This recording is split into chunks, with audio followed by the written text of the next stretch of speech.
Amen. Thank you so much, Jason. It's so nice to gather with you guys this Sunday. And I got to say, I'm really looking forward to next week's Thanksgiving service.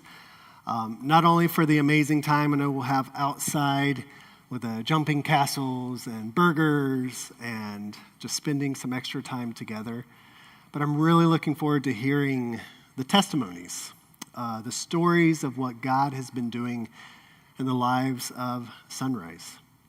It's that personal testimony that gives a little bit of an insight as to why people do the things the way that they do them. Maybe why you are the way you are. And that testimony that we have as Christians, it's a gift.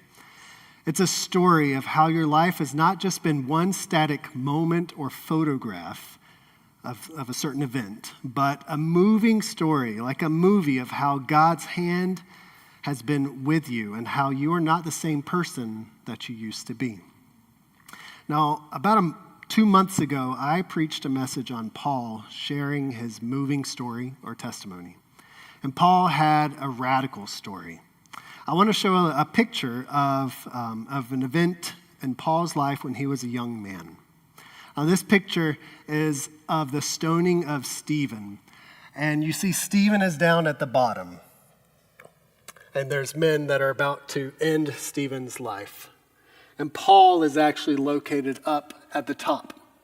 And Paul was he was overseeing all the coats of the people that were stoning Stephen. Now, Paul was a young Pharisee at that time. He was very prominent in his leadership, and people thought he was really going places in his life. He's sitting high and lofty above this murder scene, holding the cloaks of those that were eager to end the life of the follower of Jesus. But then something radical happened in Paul's life. Through the amazing redemptive love and grace that Jesus offers, Jesus confronted Saul, that was his name at the time, and he gives him a new name, a new purpose, a new mission. And now Paul is risking his life for Jesus' message. So 25 years go by from that image. And Paul's new mission has sent him on 3 mission trips to plant churches, spread the gospel, build the church, and share his testimony of how Jesus radically transformed his life. And now he's back in Jerusalem, the same place where he watched that angry mob stone Stephen. But now this time he has an angry mob plotting his death. And I have an image of that as well. Now this one's a little different. This one you see Paul, he's a little bit older. 25 years had gone by since the time of Stephen's death. And now the crowd is having to be held back by the Roman soldiers because they want to murder Paul. The Jewish leaders, they hate Paul. They see him as a traitor. They're convinced that he needs to be punished by death. They begin to throw off their coats, very similarly to the story of Stephen. They start throwing dust in the air. I guess they couldn't find any rocks at that time. And they started exclaiming that they needed to rid the earth of this man. So that's where we left it last time, about 2 months ago. Paul had come full circle in his experience, knowing what it meant to persecute and be persecuted. Now he was the target of hatred and violence. So now we have Paul. He is arrested. And it's actually to his benefit because the people there, they wanted to kill him. And he is sent to a place called Caesarea. And he is held and tried in front of a Roman governor. And he is actually held at this place for 2 years. And he is frequently brought before the Roman governors, partly because the Roman governor wanted to see if he could get a bribe and just release him. But each time Paul goes and he shares his message, he shares what Jesus has done in his life. And then the king of Judea came to meet with a new governor that came in, and he also wanted to hear Paul's testimony. So each time the leaders, they hear Paul being accused of all these things that the Jewish leaders were lying about. And each time, none of the leaders could see any reason why to punish Paul. And they even considered releasing him. But instead, Paul does something strange. Paul requests to be sent to Caesar. Now, as a Roman citizen, he had a right to appeal to the highest court, and that meant an audience in front of Caesar. who was probably considered to be the most powerful man in the world at that time. Now, Paul knew that he needed to go to Rome, and you might be wondering, well, how did Paul know this, or why did he choose to prolong his punishment and his suffering in prison? Why would you do this, Paul? Well, 2 years earlier, remember he'd been in prison for 2 years at this point, when Paul was nearly killed in Jerusalem at the hand of that angry mob, Paul was encouraged. In Acts 23:11, the verse should come up behind me. It said, "That night the Lord appeared to Paul and said, 'Be encouraged, Paul. Just as you have been a witness to me here in Jerusalem, you must preach the good news in Rome as well.'" I love it that it says that the Lord stood beside Paul. He appeared right there with Paul, and this is the challenging part in Paul's story. And a lot of times when we read through Paul's story or when we read through the Bible, sometimes we forget that these are actual people here. We can read one chapter and sometimes forget that a lot of time goes by between two sentences. But Paul, be encouraged. Just as you have been a witness to me here in Jerusalem, you must preach the gospel in Rome as well. Now, I imagine that Paul reminded himself of that conversation daily because he was under arrest, not for a week, not for a month, but for 2 years.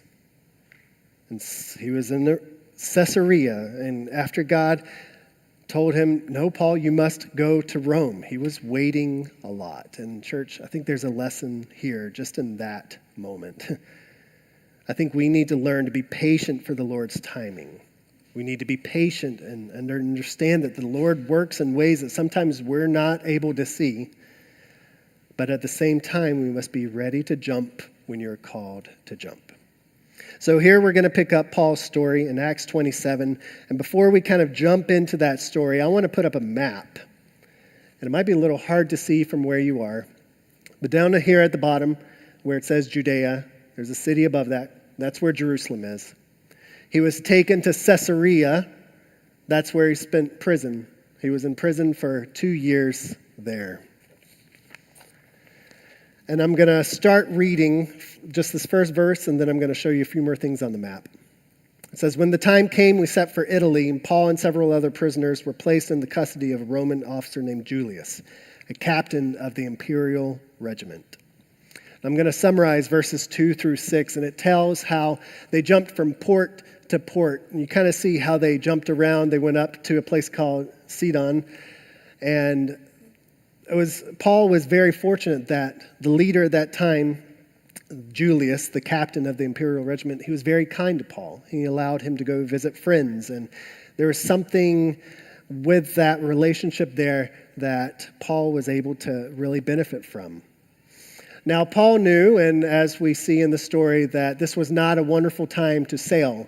And so instead of cutting across from Sidon over to where Rome is at the very top, they knew that they had to stick close to land because the storms were getting worse. The weather made it difficult for them, even in this first part. They jumped around to the different port cities, and it's kind of curious how we see how so much detail within this chapter. And we know that we have the detail because Luke wrote Acts, and he was with Paul for many of his journeys. And so we have an eyewitness account and a lot of nautical terminology, somebody who was very knowledgeable in seafaring. If we remember, Paul had been on numerous missionary journeys in the past throughout the Mediterranean. He had a lot of experience on boats, and he knew what was normal difficulty of sailing at that time, but he also knew what was troubling difficulty. So we're going to pick up in verse 7 now. "We had several days of slow sailing, and after great difficulty we finally neared Cnidus. But the wind was against us, so we sailed across to Crete and along the sheltered coast of the island, past the Cape of Salmon. We struggled along the coast with great difficulty, and finally arrived at Fair Havens, near the town of Lasea. We had lost a lot of time. The weather was becoming dangerous for sea travel because it was so late in the fall, and Paul spoke to the ship's officers about it. This is what he says. Men, he said, I believe there is trouble ahead if we go on. Shipwreck, loss of cargo, and danger to our lives as well. But the officer in charge of the prisoners listened more to the ship's captain and the owner than to Paul. And since Fair Havens was an exposed harbor, a poor place to spend the winter, most of the crew wanted to go on to Phoenix, farther up the coast of Crete, and spend the winter there. Phoenix was a good harbor with only a southwest and northwest exposure. See the nautical terminology there, the explanation as to why it was important. Let's put the map back up if we can. So you'll notice that they come down from Cnidus and they come into Crete, which is that center island there. They're at Fair Havens, and that's when Paul says, hey guys, it's taken us a long time to get here. Maybe we should consider just hunkering down here for 3 months or so before continuing on. But they said, no, let's go to Phoenix, which is right up there. It's a better harbor. In their minds, it was a better place to go. Well, Paul learned a great deal about patience in this time. He knew that he needed to speak up. He knew the dangers that were associated with sea travel at this approaching time of year. I mean, several times when I was just reading through that text, I mentioned that they were struggling and with great difficulty, and they had lost a lot of time. And Paul, at this point, had not earned the respect of all the other sailors. Maybe they thought he wasn't in a rush to get to Rome because maybe they thought he was really guilty. Or perhaps they just thought they knew better than this older man. And either way, the crew had their own ideas, and we'll see what happens here. You'll notice that there's a lot of squiggly lines that happen right there. This is what we're getting to now. They thought that Phoenix would be better, but let's see what it says in verse 13. When a light wind began blowing from the south, the sailors, they thought they could make it. So they pulled up anchor, and they sailed close to the shore of Crete. But the weather changed abruptly, and a wind of typhoon strength called a northeaster burst across the island and blew us out to sea. The sailors, they couldn't turn the ship in the wind, so they gave up and they let it run before the gale. Now, I'm going to make a few statements throughout this story here, but I want you to remember this, that impatience produces peril. Impatience produces peril. Appearances of good weather, they can quickly fade. Look at this next part carefully. They gave up steering on their ship. They were in survival mode. In verse 16 it says, we sailed along a sheltered side of a small island named Clauda. With great difficulty, we hoisted aboard the lifeboat being towed behind us. The sailors bound ropes around the hull of the ship to strengthen it. Notice here, with great difficulty, they hoisted the lifeboat because if I was there too, I wouldn't want to lose my contingency plan. I mean, this lifeboat, there was no way it was going to hold the entire population of the ship, but it might hold some, and it could hold me. And they wanted to preserve that last option, just in case things got worse. And they were already not looking very well. So let's continue on. They were afraid of being driven across to the sandbars of Sardis off the African coast. So they lowered the sea anchor to slow the ship and were driven before the wind. The next day, as gale force winds continued to batter the ship, the crew began throwing the cargo overboard. The following day, they even took some of the ship's gear and threw it overboard. The terrible storm raged for many days, blotting out the sun and the stars until at last all hope was gone. Now, it's at this portion of the story, this part, that we start to see actually a lot of similarities between the book of Jonah, or the story of Jonah. And we had just walked through the story of Jonah for 4 weeks.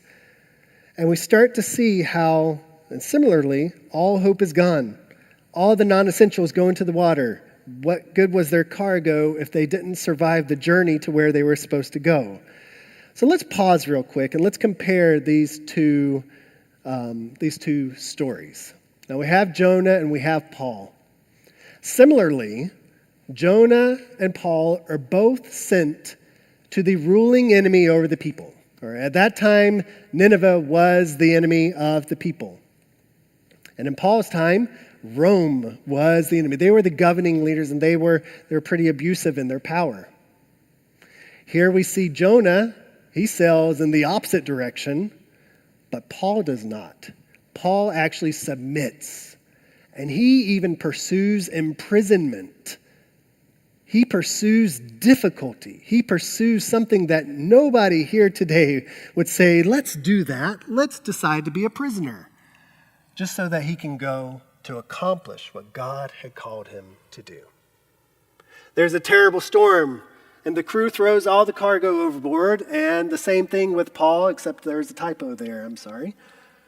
Jonah, he shrugged off responsibility. I don't know if you can remember 4 weeks back, but he actually went below deck, and he was asleep when all the sailors were struggling and crying out to their gods. Paul, on the other hand, remember, he's a prisoner. We're going to see he gathers everyone together to encourage them, to instruct them. Now, Paul's crewmates, they had thrown their cargo. They had thrown their non-essential gear. They basically were sacrificing it to the raging sea. And with it, all of their hope. And Paul was sensing the despair. And he steps in to direct the hopeless. I want you to remember this as well. Paul was on a mission to preach in Rome, but he knew that his mission had already started. Verse 21. No one had eaten for a long time. Finally, Paul called the crew together and he said, "Men, you should have listened to me in the first place and not left Crete. You would have avoided all this damage and loss. But take courage. None of you will lose your lives, even though the ship will go down. For last night, an angel of the God whom I belong and whom I serve stood beside me. And he said, 'Don't be afraid, Paul, for you will surely stand trial before Caesar. What's more, God in his goodness has granted safety to everyone sailing with you. So take courage, for I believe God. It will be just as he said. But we will be shipwrecked on an island.'" You see, we want God's goodness, don't we? And I'm sure that was very comforting for the people to hear Paul get up there and encourage everyone together. And I'm sure that people were tracking along with Paul. Don't be afraid. Paul is going to stand before Caesar.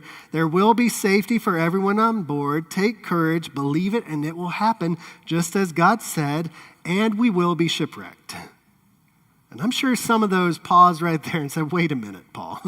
Can you get back on the phone with God and see if you misunderstood that last part? Because you promised us safety and you promised us shipwreck. And aren't the two of those things kind of opposite? I mean, can't God in his goodness arrange another method of us departing the ship? Maybe God could bring another ship. Hey, what if he stopped the storm? He's done that before, right? Or hey, remember that big fish from Jonah? Maybe he can call that up and it can pull us safely into a harbor somewhere. But you see, church, so often God's good plan does not remove the difficulty that lays before us. And these sailors, they had lost everything. They threw everything they could overboard to lighten their load, to keep them from shipwreck. And now God is talking to Paul and saying, everyone will be safe, but the one thing that you've been avoiding, the one thing that you think would be a nightmare, the one thing that you most or least desire in your life, it's unavoidable. It's promised to happen. Now, that's a difficult reality that sometimes we must battle as followers of Christ, because there will be difficulties in our life that we absolutely want to avoid, but they are part of the path we must walk in obedience with our God. Now, I don't think that makes us or God sadistic. Nor does it mean that God is uncaring or mean. He absolutely cared for Paul and cared for the sailors, and he cares for us, and he has a purpose. But what they knew was that they were required to walk step by step or sail, nautical mile after nautical mile with God, to be patient, but be ready to jump when they're called to jump. Verse 27. About midnight, on the 14th night of the storm, 2 weeks of a storm, as we were being driven across the Sea of Adria, the sailors, they sensed that the land was near. So they dropped a weighted line and found that the water was 120 feet deep. But a little later, they measured again and found it was only 90 feet deep. At this rate, they were afraid that they would soon be driven against the rocks along the shore. So they threw out 4 anchors from the back of the ship, and they prayed for daylight. So they knew that land was coming. They knew that it was the darkest time of night. And they knew as they were getting closer and closer that their shipwreck was coming. So they threw out the anchors so that they could make it to daylight. And then verse 30, look at this. Then the sailors tried to abandon the ship. They lowered the lifeboat as though they were going to go put out anchors in the front of the ship. But Paul said to the commanding officer and to the soldiers, "You will all die unless the sailors stay aboard." So look what happens. So the soldiers cut the ropes to the lifeboat and let it drift away. Now that's bold. That is a lot of trust to place in an older man who had just confirmed to them that they would be shipwrecking. It seems like a natural reaction, right, to want to leave the ship before the shipwreck. So what was the reason why they trusted Paul over their own survival instincts? Was it that Paul was a calm man in the middle of a raging sea? Was it a man who was found to be innocent, yet was intent on taking a message to Caesar, to go on such a long, dangerous journey, to share this life-changing testimony, to display the gospel at work? This was a man with a purpose. This was a man who had a story that was worth sharing. And he had not been deterred by the ugly storms and difficulties. All hope had been gone in the sailors' being, and they no longer had a lifeboat to jump into. But Paul encourages them here. Verse 33. Just as day was dawning, Paul urged everyone to eat. He said, "You have been so worried that you haven't touched food for 2 weeks. Please, eat something now for your own good, for not a hair of your heads will perish." Then he took some bread, and he gave thanks to God before them all, and broke off a piece and ate it. Then everyone was encouraged, and they began to eat. All 276 of us who were on board. And after eating, the crew lightened the ship further by throwing the cargo of wheat overboard. This part of the story, I'm sure that this was a necessary encouragement and preparation for the next event to come. But as Paul was instructing and encouraging these sailors, breaking the bread, giving thanks to God, ensuring that everyone had their share, don't you see the similarities to what Christ did with his disciples before going to Gethsemane? Gathering together, breaking the bread, encouraging one another for what was about to happen. And then they rid the boat of all unnecessary weight. They were preparing themselves for what Paul had said would happen. One thing that I found very interesting, whenever they cut the lifeboat, the word that they used to let it drift away is the same type of word or same type of action that a gardener does whenever he's pruning his bush or pruning off a branch that does not produce. They're to cut it off and let it wither away, fade away.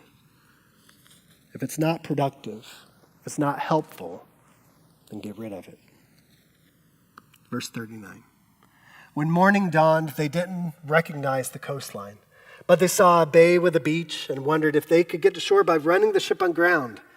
So they cut off the anchors and they left them in the sea. So here comes the ship. No lifeboat, no grain, no anchors, no gear, just full speed ahead to Shipwreck. Nothing was going to hold them back from what God had promised to happen. Then they lowered the rudders, they raised the foresail, and headed towards shore. But they hit a shoal and ran the ship aground too soon. The bow of the ship struck fast, while the stern was repeatedly smashed by the force of the waves, and it began to break apart. The soldiers wanted to kill the prisoners to make sure they didn't swim ashore and escape. But the commanding officer wanted to spare Paul, so he didn't let them carry out their plan. Then he ordered all who could swim to jump overboard first and make for land.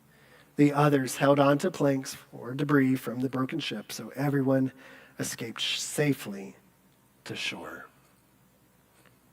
It's such a great story for us to look at.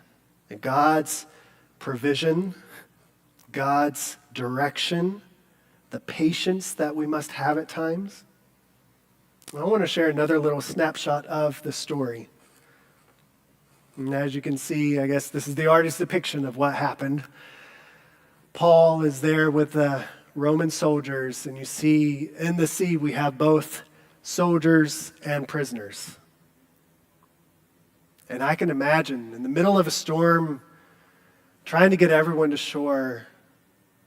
Even in today's safety standards, it would be incredible if everyone survived. But here we know that everyone escaped to shore. And God is not a liar. And Paul was very correct in how it would happen.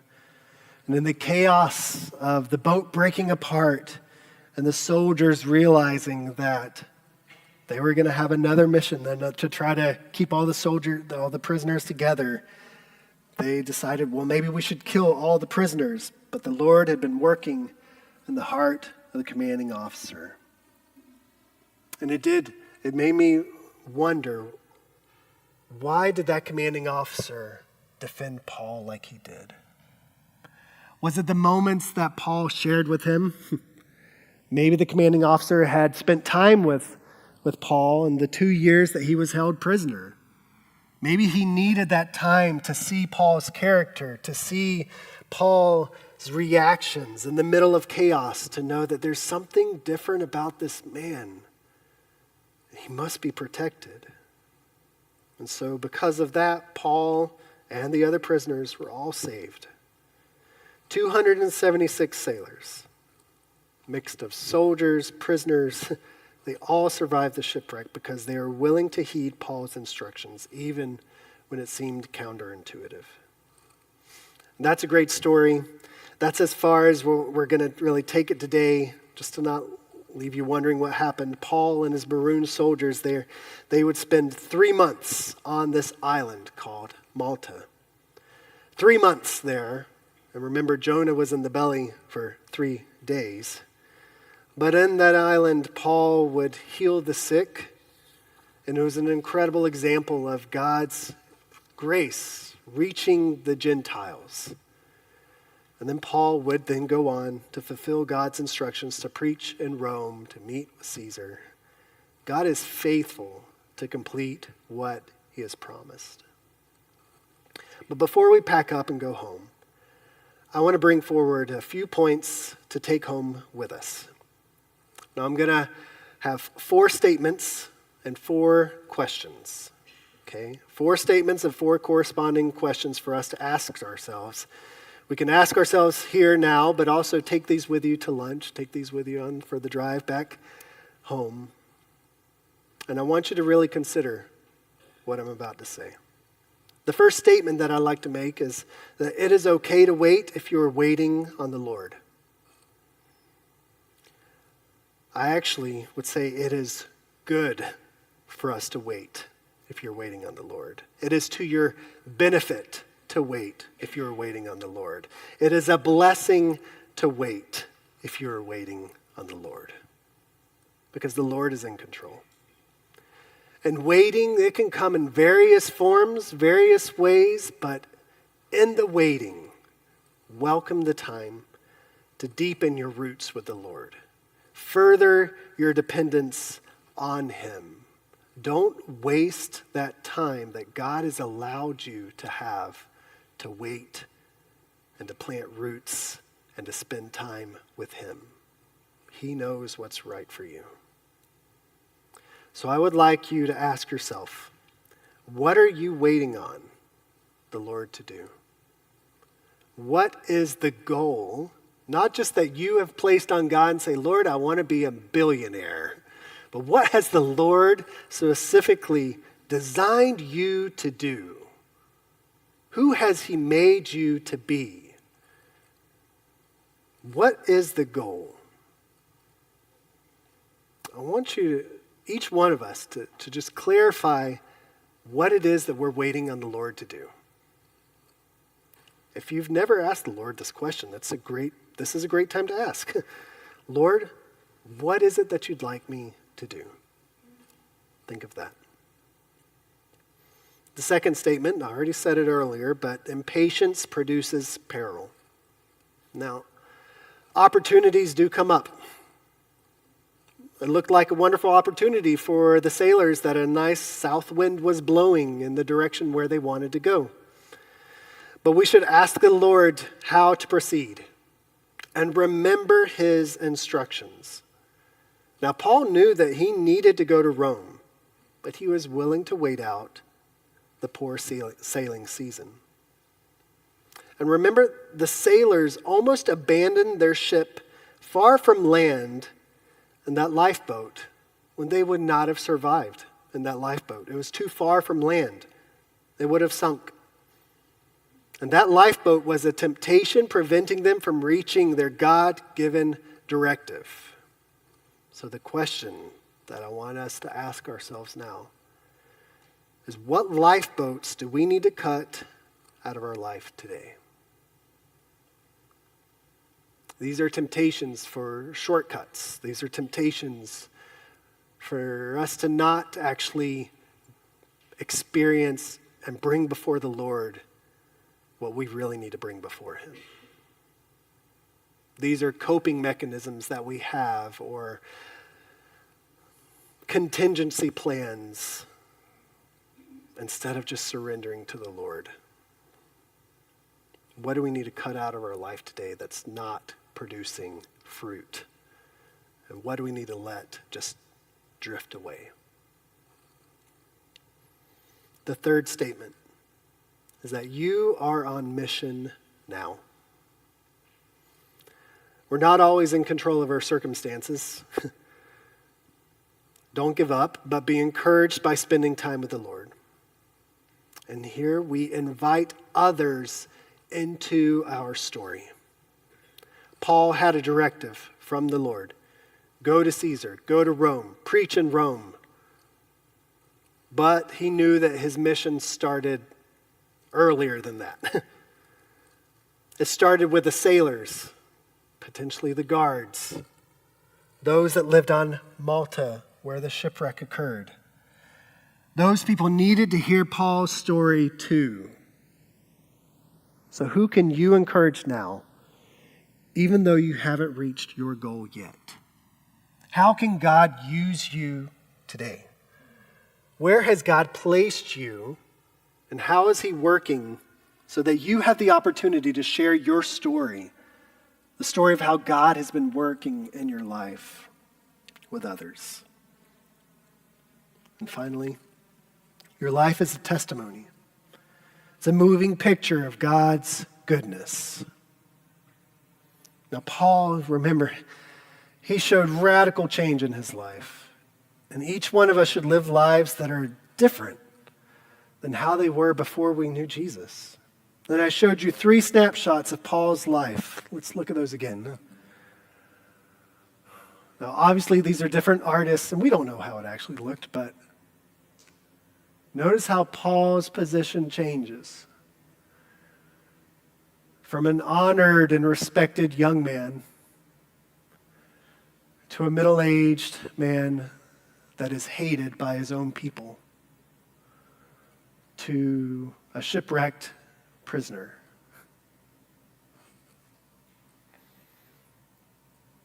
A lot had changed in his positions or titles, but the most important change that happened in Paul's life was nothing that we see from the exterior, but what was happening in his soul.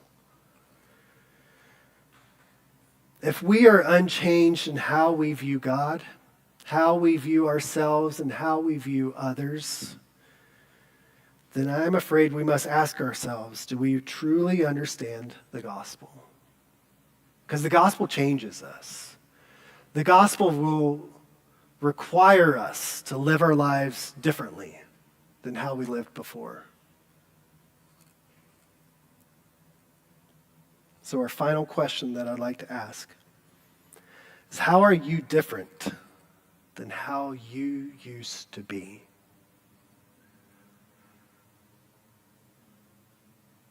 That is a difficult question for some of us. And if this is your first time to church, thank you for coming. And maybe you're wondering, what difference does this make? Or maybe you've come to church for a while. Maybe you grew up in church and you don't see any improvements or life change happening in your life. I would challenge you to really ask the Lord those 4 questions again. What are you waiting on the Lord to do? What do you need to cut out of your life?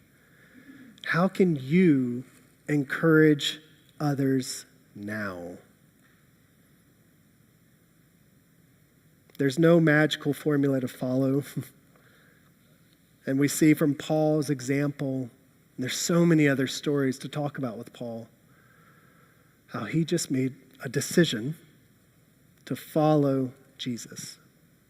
A decision that would change his mind, it would change his life, it would change the directive in his desire to serve others instead of be served. I want to take a little time to pray for us today. I know that there might be a lot of us wondering, Lord, what are you actually calling me to do? And how is this even going to happen, Lord? So I'm going to invite the band to go ahead and come up. And I want to pray for all of us. And then we're going to finish by just worshiping our Lord and thanking him for what he has done. Because each one of us in this room, we have a story. We have a testimony that is unique. We have a testimony that is different from everybody else in here. We have the ability to reach people that nobody else in this room can reach. This is important for us to share what God is doing. Lord, I thank you for the story of Paul and the challenges that reading his story and trying to compare and contrast them with our own lives. There are many challenging statements and many challenging events that happened in Paul's life, Lord, that it's tough sometimes to see how we fit into this story. But Lord, you've been so good to us. You've been with us through battles. You've been with us through storms. You've been with us when we didn't have the strength to continue ourselves. Lord, I pray for every person that's here today that they would be encouraged, kind of like the sailors that were in the middle of the storm. That they would take courage knowing that you stand beside those that walk with you. That you do not abandon your people.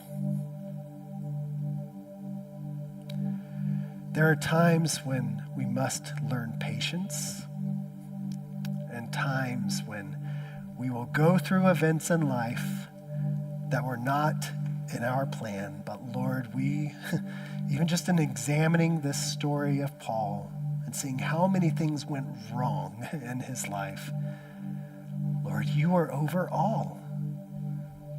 You directed every single circumstance to bring Paul to where he needed to go. And we know that you can do that for us too, Lord. So I pray for strength for those today that are going through difficulties. They might feel like they're in a storm. Maybe they feel like they're hoisting their lifeboat and getting ready to just abandon ship because it looks like you're not answering, Lord. But Jesus, I just pray that you would encourage them right now where they are, that they could even sense you standing beside them and that they would know that you have promised to take care of them. Lord, I pray for wisdom to know when to wait and when to jump for each person here. And Lord, would you help us to be on mission now? Even before we get to the goal, even before we get to where we know that you've promised to get us, Lord, would you help us to be impactful and serve you now? I thank you for the stories that we're going to hear next week. I thank you for the stories that every single person that's sitting in a seat here today, they represent you working in their lives. Would you encourage us and just to share those stories, to be mindful of how you are working, how you have done everything for us, how we can rest in knowing that you are good, Lord. I thank you for your word, and I pray that we would live lives that trust it and follow it. In your name we pray.